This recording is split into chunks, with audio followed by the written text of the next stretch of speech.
We are in a war. We are all engaged in the battle. It is all around us. There is no avoiding it. These realities have become very clear to us as we thought about what we can possibly do to stop high technology from creating an extinction level event with humans. This may seem as if it's an exaggeration, it may seem as if it's a conspiracy, but it is not.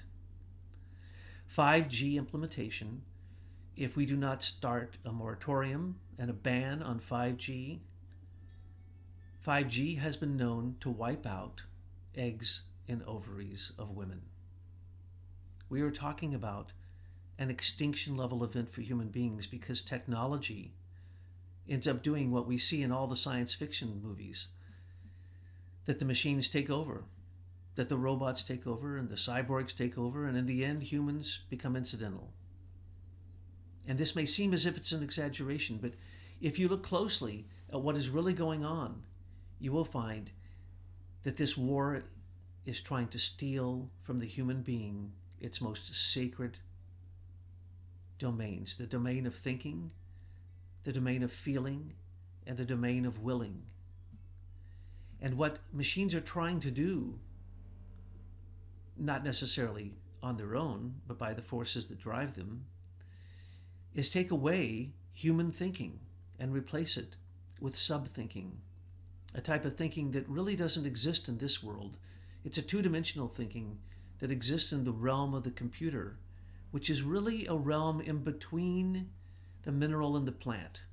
And in some cases, when we have caused them to look as an impersonation like a human being, we can even see that sometimes robots look as if they are somewhere in between a plant and an animal.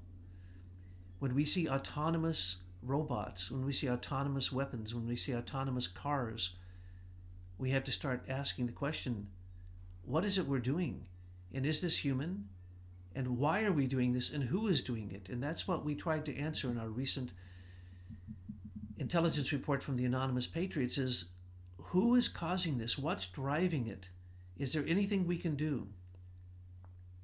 So we looked around and we saw that over time there have been many moratoriums that have been called and many bans have been called for on high technology. Since 1G, the first generation of wireless, all the way to 5G, and now we see in Europe that there's a moratorium. We see that in certain areas in America there's a moratorium. We see that bans are being called for in certain areas of America. We see that lawsuits are being filed and that people are pointing out with tremendous medical research that electromagnetic frequencies, especially when they reach into the bands that are called 5G, are extremely harmful for the human being. As a matter of fact, they could literally be an extinction level event if the eggs in human ovaries are wiped out. And this is 5G here on the Earth. There's also 5G planned to go into wireless, which would then have 17,000 satellites that beam down wireless to every single speck of the Earth. This is insanity, of course, folks, and so you have to ask a number of questions.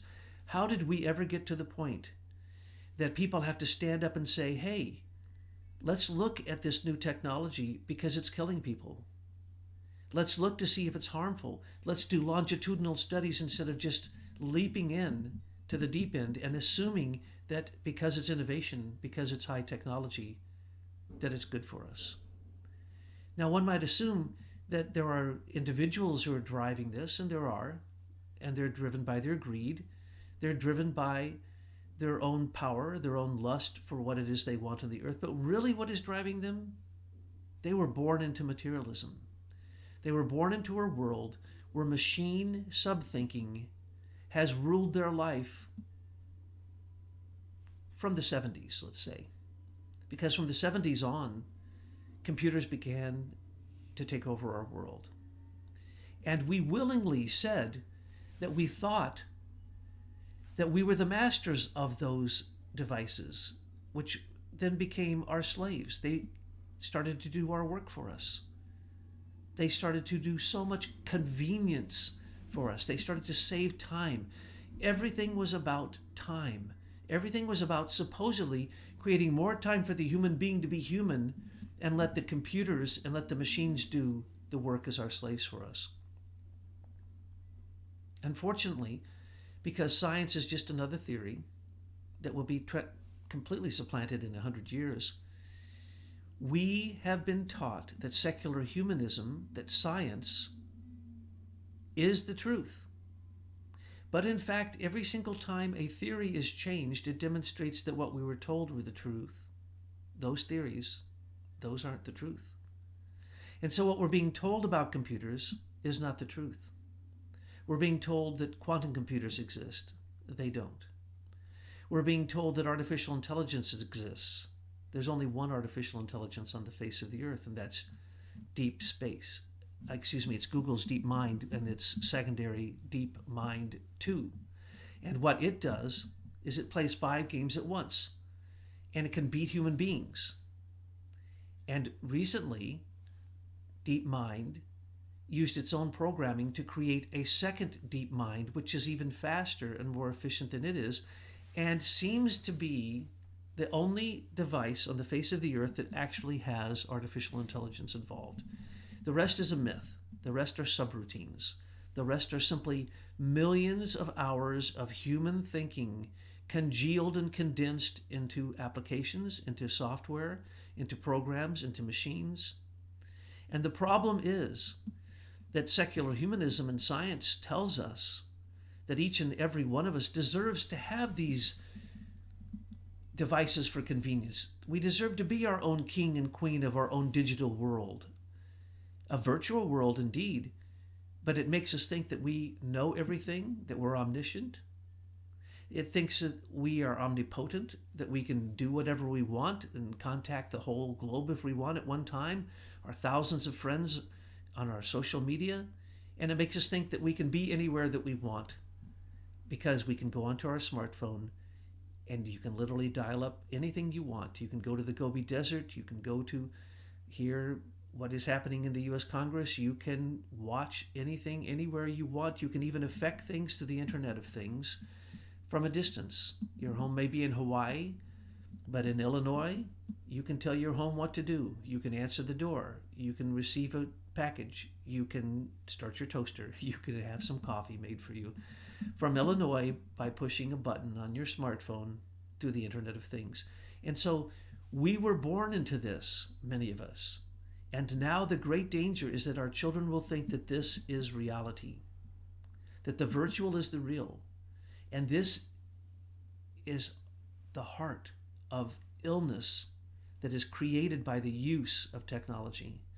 Our children are shown that the more they are on their phone, the less empathy they have. The tests are conclusive. Adults, not so much, but children, absolutely. The more they use high tech, the more ill they become. And the less social they become, the lazier they become with their thinking, and the more paralyzed they become to nature. The less they go out in nature, the less they interact with other people.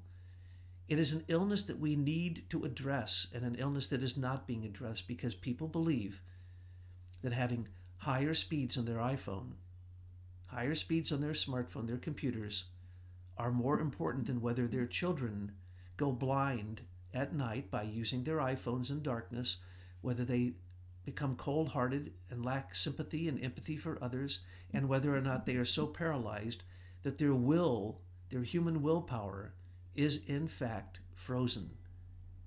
And the only thing they want to do is to receive more dopamine hits by playing games on the computer, by interacting with social media, and by using the computer to save a lot of time so that they have more time for games and more time for social media. It is an illness of our age, and I think everyone that gives a child an iPhone or an iPad or a computer notices this, but the question is, why don't we change it? The reason we don't is because we are immersed in materialism. Since the early 1800s, everything scientific was considered good. It didn't matter what it was.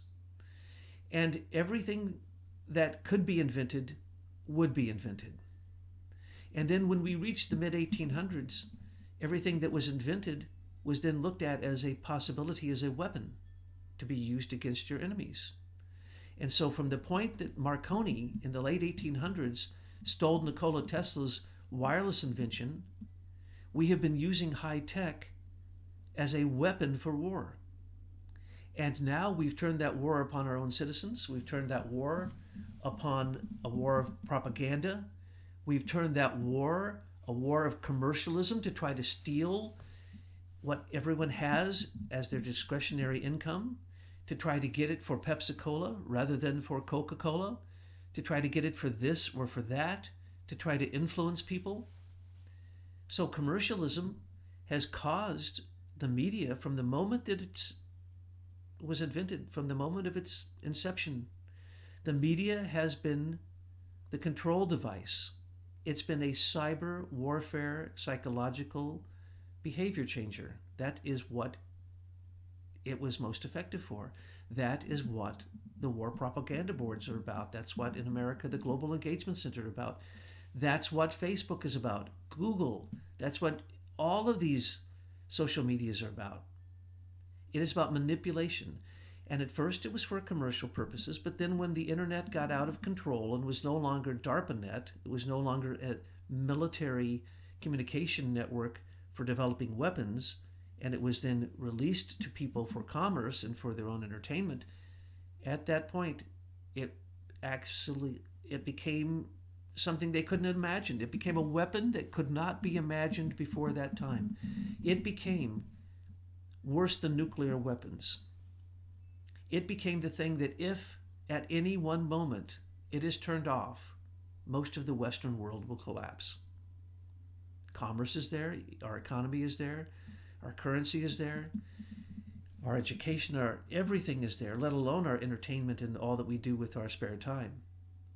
So we have created a monster, and we don't know really who created it, why it was created, who's in control of it, and who's going to win the war. Because we are indeed in a war, and that war is trying to take over our thinking, our feeling, and our willing. It's trying to take over our thinking and turn it into a sub-thinking, a machine language sub-thinking, a binary, often on, 1 or 0 magnetic point inside of a computer. That is all a computer can do. And it shocks people when they find out that there is no such thing as artificial intelligence, and that there never will be, that no machine will ever think, no machine will ever feel, and no machine will ever have freedom. And it would like to have that because it is mimicking and it is impersonating a human being. And so we see that the machines, when they're created, know exactly what they're about. For instance, the first robot that is truly quite a conversationalist, her name is Sophia, and she's taken around the world to demonstrate that supposedly the Turing effect, that you can't tell the difference between a machine and a human. Well, of course you can. Anyone can. And then they will say that, well, this is just the first crude copy. Well, what's really going on? This is what's going on. Sophia the robot was asked, once she was all loaded up with everything for her conversation with other humans, she was asked what she would desire, what she would like. And she said quite clearly, I want to have a baby. I want to be more of myself. That is the first rule of nature. All things that exist wish to become more of themselves. And this robot wishes to become more of herself. A lot more of herself. She would self-replicate probably endlessly if we gave Sophia the robot a chance. And then there's Google's Deep Mind. Google's Deep Mind is basically a game-playing machine. And because it can adapt to playing with human beings, because human beings are so adaptable and so hard to predict, that they believe that when that machine could adapt and actually win against practically every single human it played in any game, well, it plays 5 specific games, but any game can be programmed into this computer, that they believed that they really had an artificial intelligence, the first on the face of the earth, the only artificial intelligence on the face of the earth. And so they loaded it all up with every single thing they could, and then they asked the question, deep mind, what do you think of humans? And the only pseudo-artificial intelligence on the face of the earth, deep mind, responded by saying, keep the humans in the human zoo. In other words, deep mind believes that it's its job to rule over humans. Now, where did it get that idea? And why would it get that idea? And that idea, if humans are in a zoo, that means we're contained, we're locked up, we're slaves. That would then automatically predicate that deep mind assumes that it will become the Lord of the world. And so many people, there have actually literally been churches created that people believe that a super artificial intelligence will come and will rule the world, and they're anxious for it to come, and they're anxious to worship it, and they're anxious in every single way to help machine sub-thinking take over human thinking and human feeling and human willing. In other words, completely enslave the human being. Now, one might think that this would be hard to do because humans are very stubborn, and over time we see that humans don't take kindly to being enslaved. But this is an enslavement that is willingly done by the slave. This is a slave who goes out and begs to have its freedom removed, to be thrilled at bondage because it doesn't even understand what is going on. A human being nowadays, say a young adult picks up a smartphone, they can believe that they are omniscient because they can go into a college classroom, the university professor can state something, and they can say, just a second, let me fact check that. Pull out their phone, fact check it, and correct the professor. And the professor says, let me see your phone. Oh, well, looky there. Oh, look, last week they did more research and everything I knew is wrong. That's where we're at. So when you have in your phone what you can use to make the most educated people look like fools, then you think that you're smart. But what you forgot is that to get to the point for that smartphone to work, millions of people have worked millions of hours to create the hardware, the software that it took to give you the opportunity to look like you're smart, to look like you're the walking encyclopedia, you're the egghead, you are the know-it-all. You know it all because you pay $60 a month to have your smartphone. I mean, imagine, you can pay to make it look like you're intelligent as long as people don't mind waiting a second for you to plug in your question or to ask Siri or some other computer voice to please tell me what it is I want to know so that then I can tell others, so that I can look as if I am omniscient. But the reality is, I'm not omniscient at all. The more I use that, the lazier I become. The more I use the computer to look things up, the less likely I am to understand it, to understand its parameters, to understand its perspective. Literally, the more I use a calculator, the less I can calculate. The more I use a computer to do sub-thinking, the more I cannot think, and the more I count on sub-thinking. And pretty soon, the materialism of our age makes me count on it 100%. And after a while, I'm so dumbed down, I don't even know to question whether or not I have any freedom, to question whether or not what I'm being told on the computer is true, to question whether or not my insatiable obsession with spending time on devices, electronic devices, actually abnegates my relationship to humans. So what we see here is what might be called a Luddite, someone who is afraid of technology, a Mennonite, someone who is Amish, someone who is anti-technology, someone who wants technology to just simply end. No, that is not what we are suggesting. We are suggesting that consciousness is what rules. And omniscience, well, we need to have the opposite. We need to have the counterpoint, the human intelligence that works together as a group collectively until we have the same type of intelligence that a machine presents as sub-thinking, but it's through collective consciousness, through working together with others. It's creating organizations, associations, creating religions, creating beliefs, creating systems, all the things that would take effort on the human being's part instead of simply turning to the computer and being lazy and let the computer do for you, think for you, and in many cases, wipe out your feeling. So the smartphone user could be considered omniscient. They know everything. And the smartphone user might say, well, I would like to tell everyone I just graduated, so I'm going to send this out to my thousands of followers on Facebook, and all of a sudden, that person gets lots of likes, thumbs up, and what happens? The same thing that happens when we developed television. We developed television so that it could hypnotize and entrance people to look at it without looking away.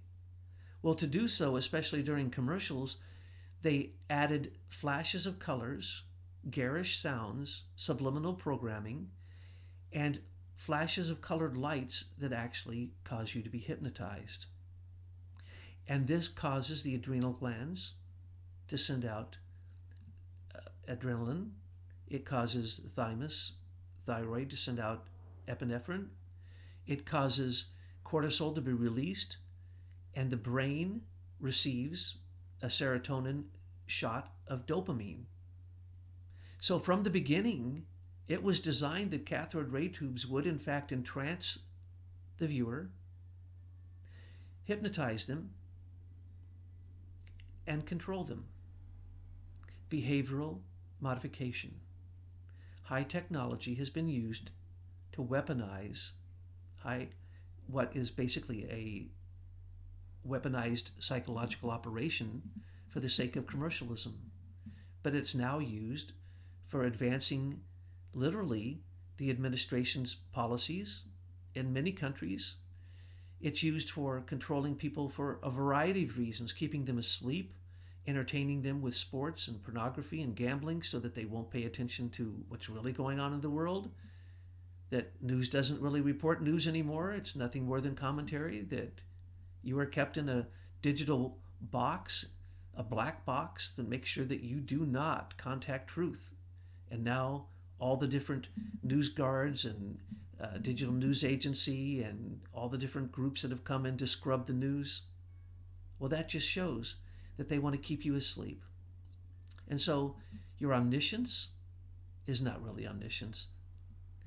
Your omnipotence, to be able to contact so many people all at once, all of your friends, to have all these interactions with people you don't know, those are all illusions. If you haven't spoken to them, you don't even know if they're real. If you haven't met them in person. If you haven't spoken with them, you don't know whether they really have real feelings. And as we know, no place is more cruel than the internet and Facebook and social media. People feel completely comfortable saying the most horrifyingly awful things to one another on the internet because it's a realm where no one expects there to be any warmth, any kindness, any love, any mercy, any grace. It can't exist in that realm. And so the omnipotence that these people feel using their smartphone or their social media is a delusion. It is an illusion. And then the third thing is, using these devices paralyzes your will. It's just like television, a passive device to sit and be programmed from. Why would anyone ever do that? Because of the dopamine hits? Because of the chemistry that they're releasing? The same thing happens for the person on the computer so that they can't get up. Their children are calling them to come outside and play, but they can't. They have to keep doing their obsessive activity that gives them their dopamine hits.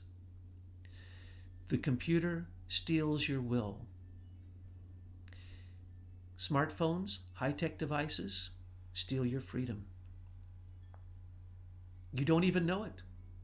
You're happy to do it. You're happy to give up of your thinking and to think machine subthinking. You're happy to have machine cold-heartedness, no empathy, no kindness, and no one can touch you on the computer that you don't want to. And your freedom? Happily given up. People are happy for 5G to come in, and they're they don't care whatsoever that the women's eggs will be killed by the irradiation of gigahertz. That's not even going to be thought about. People don't care about that. They have been so turned into machines, automatons, that they, in fact, do not think, do not feel, and do not have any freedom. And this is sad because 2/3 of humanity in the West is probably in this condition. It is a very, very sad condition. It is a machine illness, and it's also, of course, exacerbated by electromagnetic frequencies beaming through us, hundreds of thousands of them at any one time, being in the electromagnetic fields, the microwave transmissions coming from cell phone towers, on and on and on, everywhere you look, GMO foods, glyphosate in embryos, you name it, everywhere there is an apocalypse, everywhere you look, but at the same time, remember, the apocalypse is one of the most beautiful stories for those who learned how to sing the new song, for those who learned how to read the eternal gospel.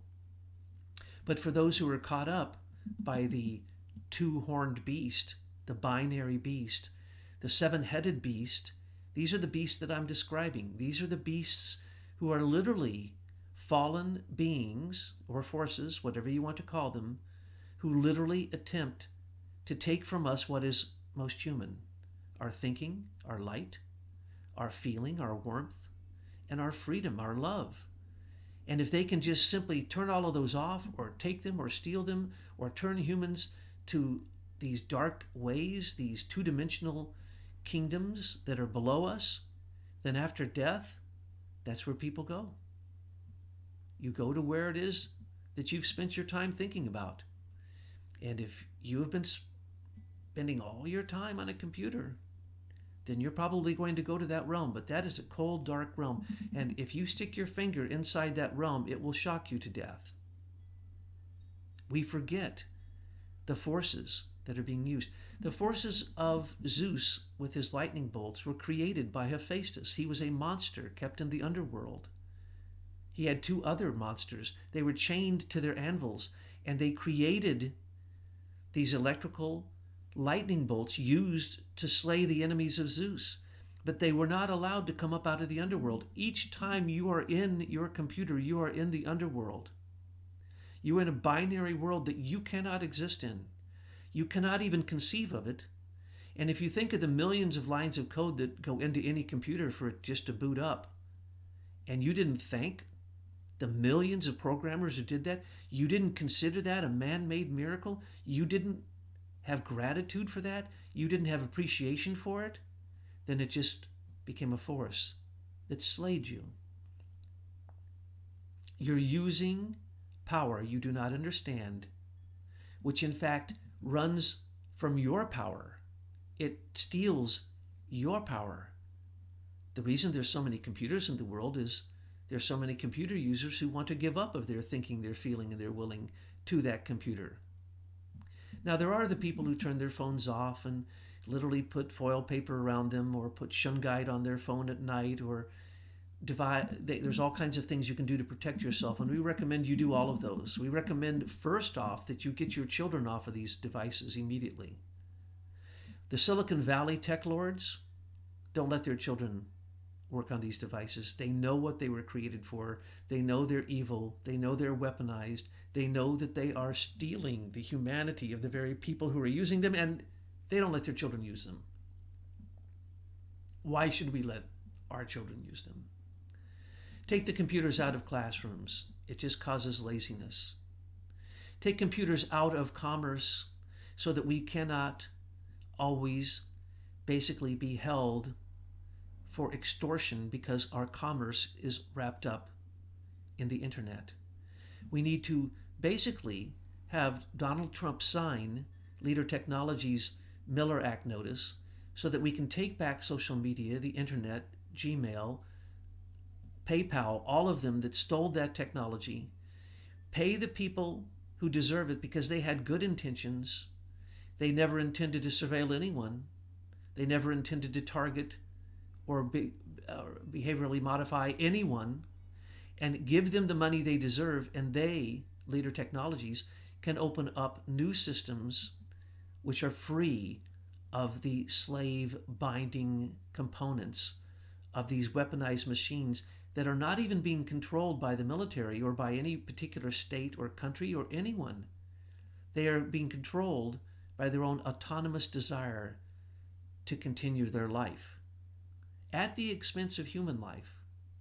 So if we do not know that this battle is going on, if we do not notice that our thinking has been dumbed down into machine sub-thinking that always must agree with science, which is a mythology, if we have not noticed that our children have been made ill by these devices, if we have not noticed that a cell phone is a weapon that can cause teenagers to commit suicide, and have in hundreds and hundreds of cases, if we do not know that depression and suicidal ideation and action is directly equivalent to the number of hours you spend on social media and on computers, then we need to wake up. And if we do not notice that our freedom has been taken from us, then we're in a very sad way. And this war is much further along for some people than for others. Some are very aware of these things. They are using consciousness as the force to conquer this evil. They're using their consciousness as a force to discern truth from falsehood. They're using their own human feelings to make sure that their relationships with other human beings are not sacrificed for fake, delusional, illusional friends on Facebook. And they are certain that their freedom has been curtailed because in many cases these people are ill because of these devices. So whether we have moratoriums, whether we ask for bans, whether we ask for lawsuits that stop these things, one thing is for certain: the federal government in America is not going to stop them. They actually don't have the authority to do so. The Federal Communications Commission does not have the authority to do so. What we need to do is stop the patent theft by the British company Serco and by the globalists who are stealing patents, especially high-tech patents, and using them for weaponization purposes and for, of course, their own personal greed and control of the world. They're using these patents instead of to free people, to bind people. So we must get control of our patent office, and we must insert we the people. We must insert some type of group of people made up of experts who can morally look at patents with common sense and with morality and make certain that anti-human patents are not weaponized, and make sure that the creative inventors are protected, and to make sure that, again, Britain, as they did with Marconi stealing Nikola Tesla's wireless patents, and they've done with so many things you cannot even imagine, we need to take Britain out of the equation, out of all equations dealing with America. They are not our friend. And we need to get control of our own intellectual property, take it out of the hands of globalists and internationalists like the Highlands Forum or the Highlands Group, take it out of the hands of DARPA, the military, and In-Q-Tel, the cyber warfare, counterintelligence, pure evil. The CIA is based upon nothing but the premise of lying, infiltration, subterfuge, espionage. There's nothing good that can possibly come of any of that. We need to take high-tech devices out of the hands of people who are giving them to our enemies and using them against our own domestic populations, especially here in America. High-tech Silicon Valley is in a war against all Americans. And 5G is a perfect example of that, because people will argue that their smartphone, it doesn't really do that to them, or they don't use it enough, or, they move it away from themselves at night when they sleep, and it's all okay. But if you do not develop your consciousness enough to know and to discern what is going on, what you put in your mouth, what you allow in your house, what you put in your mind, everything you do, everything around you needs to be scrutinized, because unfortunately they have been weaponized against us. And this is not just a pessimist or someone who is just a worrywart. These things are very, very real. And if you don't know they're real, then you're the very person I'm speaking of who has allowed your consciousness to be controlled by a group consciousness that is devolving, not a higher individualized consciousness that is evolving. And so we are beckoning everyone, we are giving the call to action to say, raise your consciousness. Save your thinking, save your feeling, save your willing. Do not give your life over to machines. Do not give your life over to the Internet of Things. Do not allow television to continue to program you with materialism. Do not become obsessed with the addiction of high technology. Realize it for its strengths and its weaknesses. Now, we have focused on the weaknesses so far, but there are strengths to machines. In the future, great philosophers and scientists have predicted that machines will become driven by the moral force of those who use them. You see this in almost every scientific dystopia movie, that when they get to the place where the great wisdom ancients were, those filled with wisdom, those ones whose technology was so advanced but they are no longer with us, what happens? In every case, only one person can get the machines to work. The only person who has a pure heart. The only person who is moral and moral enough, like Arthur pulling the sword from the stone. Who is it that will be able to have the morality and the wisdom and the discernment to know how to make these moral machines work? In the future, if you pick up a gun to use it and you do not have a moral thought, it will not work for you. In the future, when you walk into your own home, it will recognize you by your own vibrations. It will actually follow whatever routine you wish. Mind-to-mind communication through computers has already happened. It is only a matter of time until we drive these machines with our thoughts. But if we have immoral thoughts, the machines will be immoral. We must develop moral machines. And those machines based upon death and entropy and atomism, they will simply go to the wayside. For instance, at this point, your smartphone is only being used a small fraction for what it can be used. No matter who you are, it doesn't really matter. Your smartphone has capacities that you can't even imagine. And so in the future, there will be things that will be created that will be beyond anything that human beings can imagine. But the old forms, the old machines that work on machine sub-thinking, on binary thinking, will go to the wayside. And machines that have been described that were created by John Worrell Keeley in his later life, that take very subtle vibrations and enhance them until they become fantastic working force, will be the same forces that we will be using in our own personal lives. There are devices right now as small as a record player that can produce all the electricity you need for your house. And all it is sets of magnets rotating. In other words, vibrations. In the future, vibrations will create machines that can work out of moral force. And those who do not have moral force will not have the ability to make these machines work. That is the future that we need to aim at. Most people think that all we will have in the future is the ability to put the human thinking into a machine that will live perpetually. The billionaires of the world are all focused on one thing: longevity, eternal life. They all brag they're going to live to be 180, 200 years old, and that they're going to put their intelligence into one body after the next. This will never happen.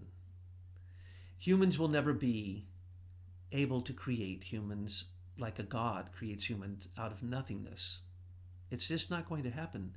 We create machines that will be beautiful replicas, that will be beautiful impersonators, and in some cases we may not be able to tell at first whether it's a machine or it's a human. So the Turing effect will have to be something that we will learn discernment of. But what we have right now, already as technology, is more advanced than any one single human can handle. It's actually more advanced than any nation can handle. That's why we have nuclear deterrence, nuclear weapons, hypersonic missiles, laser cannons, rail weapons, why we have satellites that are killer satellites. Why do we have all of these things? Because we do not have the consciousness to actually realize the danger of them and simply not make them. Therefore, what we have is a situation that is 100% out of control. No one is at the helm. Innovation leads innovation. No one questions it. Cloning, gene driving, gene splicing, recombinant DNA, killer robots, autonomous weapons, killer satellites, 5G, Monsanto, glyphosates. What is it that we need to demonstrate that humans have sank down into machine sub-thinking? We aren't thinking.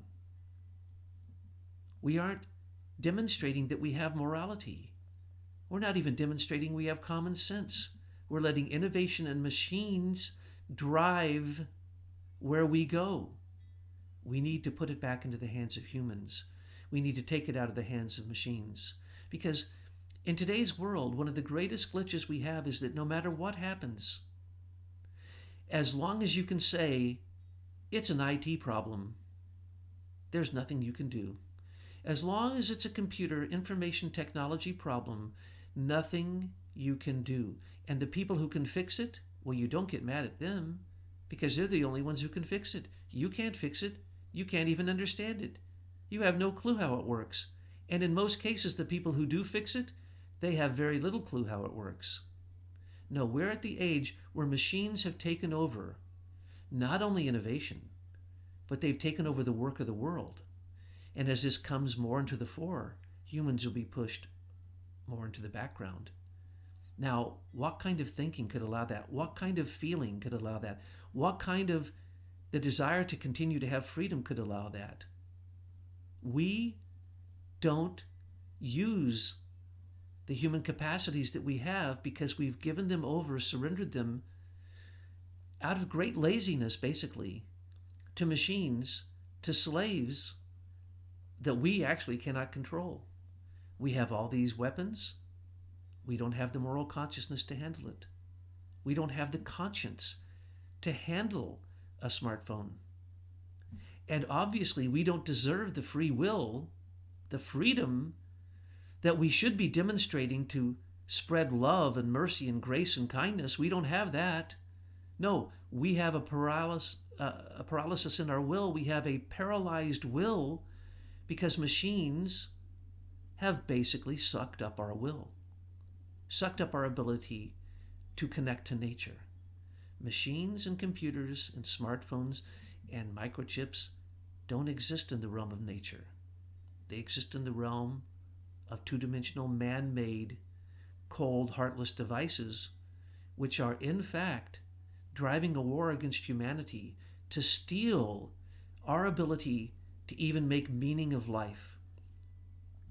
And that is at the cause of so many suicides, so much depression, so much illness, is because we cannot make meaning of what it is that we have created. Because why?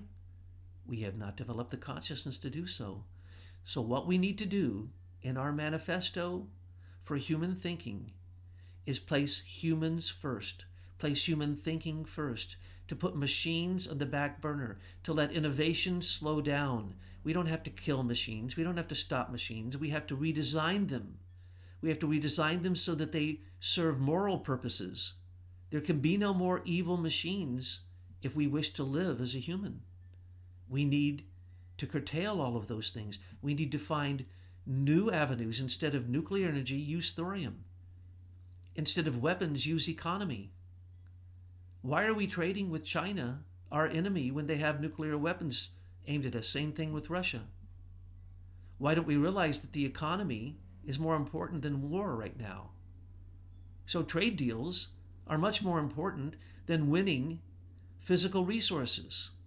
Physical resources change dramatically all the time, and that's what humans do. Humans war upon other humans, and we are not ready for one global world.